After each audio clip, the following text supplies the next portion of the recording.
So I just finished doing the BMF ROX lift on the rear of my Roxor. We're gonna jump outside. Let's take a look real quick. Turn this engine off so we can get some silence. Let's go out and take a look. Sorry about the junk I have in the bed, but I'll step back so you guys can see what it looks like. That thing looks impressive. It's a 5.5 inch spring over axle lift.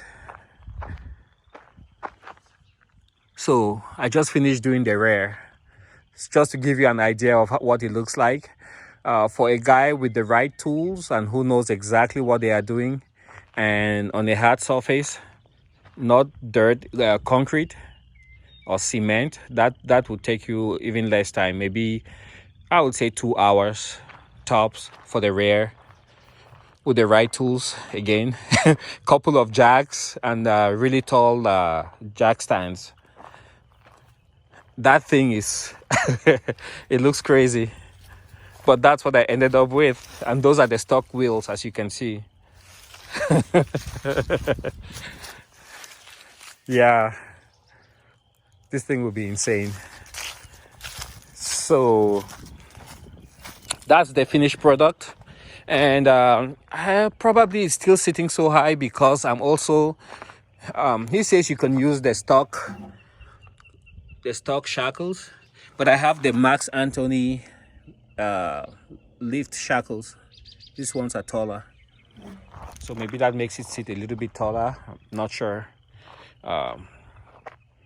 Yeah, I'll try to see if I can complete the video tonight, step by step, what all I did. I still have the front. The front might be a little bit more involved. There was some grinding involved in the rear right there to clear the shocks. I took off a little bit from there, and then also on that side, that's where you had the shock sitting on previously. You have to grind it out. My shocks are not yet tight, but everything else is tight. You have your brake line going through the little gap he created. You have to make sure your gaps on the blocks are the same, front and rear on each side. My spring is still not tight. It's not all the way tight. So yeah, that's just a preview of what it looks like. For the front, he supplies shackles. These ones are already spoken for. And on the, see the driver's side? No, where you have the pumpkin. Right here. Right there. There's gonna be some grinding involved in order to get the U bolts to fit. Because when you do the lift, you actually reverse the U bolt and the plate. So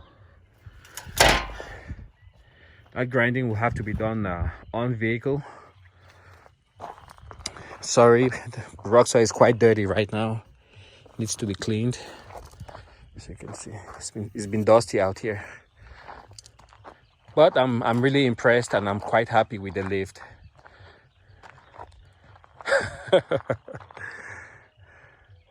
Wow.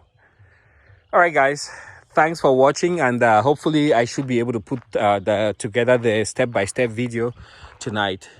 See you later, and if you haven't subscribed yet, don't forget to subscribe.